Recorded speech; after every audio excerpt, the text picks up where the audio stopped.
To the one who may find this letter, I write with trembling hands and a shattered mind. The ink bleeds across this page, much like the truth bled into my soul.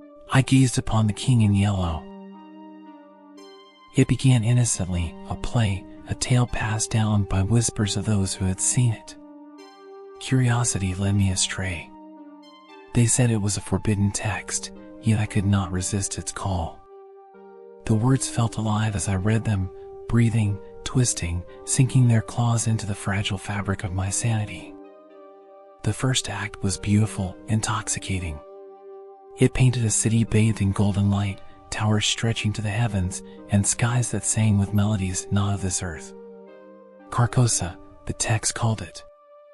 A name so sweet it lingered on my tongue like honey, yet so bitter it burned my throat. By the second act, the beauty began to rot. The golden light turned sickly, and the skies grew heavy with screams. It was there, in that wretched city, that I first saw him. The king in yellow. His tattered robes fluttered in an unseen wind, and the mask, oh, that mask. It was not a face, but a void, an absence where humanity should be. I could not look away. What is lost cannot be unlost, he said, though his lips did not move. His voice echoed within my skull, 1,000 whispers drowning out my thoughts. I fell to my knees as his hand stretched toward me, not to harm, but to claim. My will was no longer my own. I do not know how long I wandered Carcosa, hours, days, years.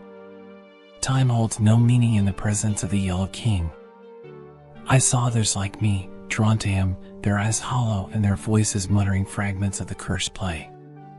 There was no escape. The more I tried to flee, the deeper I was drawn into the labyrinth of streets, each corner revealing another impossible vista. Black stars twinkling in a crimson sky, waters that glowed an eerie green, and structures that defied all reason. I felt myself unraveling, becoming part of the city itself. Each brick, each cobblestone, bore my despair. And then, the final act began. The king whispered secrets to me, truths I wish I could forget. He showed me the end of all things, the unraveling of the universe, and the terrible beauty of the void that awaits us. This is your gift, he said. Wear it well. And so, he gave me this mask.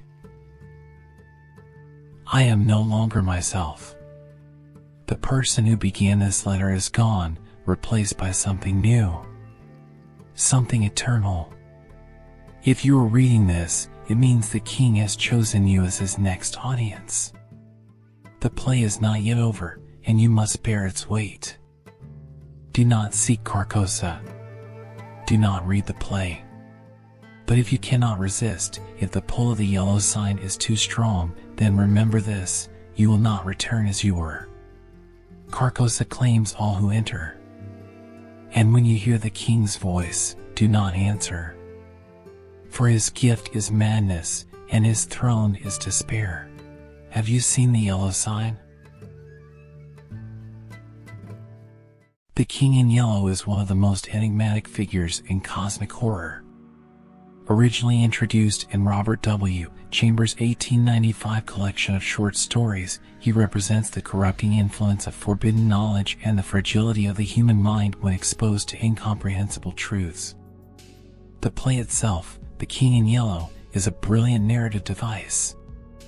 We only ever see fragments of its text, but its reputation speaks volumes. Those who read it, especially the second act, are driven mad, much like what you just experienced in this story.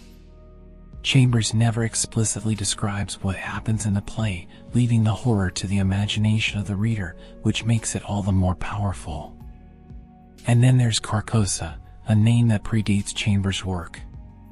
It was first mentioned in Ambrose Bierce's story An Inhabitant of Carcosa. Bierce described it as a city lost to time, existing in a realm beyond our understanding. Chambers took that idea and expanded it into something much darker, a setting tainted by the presence of the Yellow King.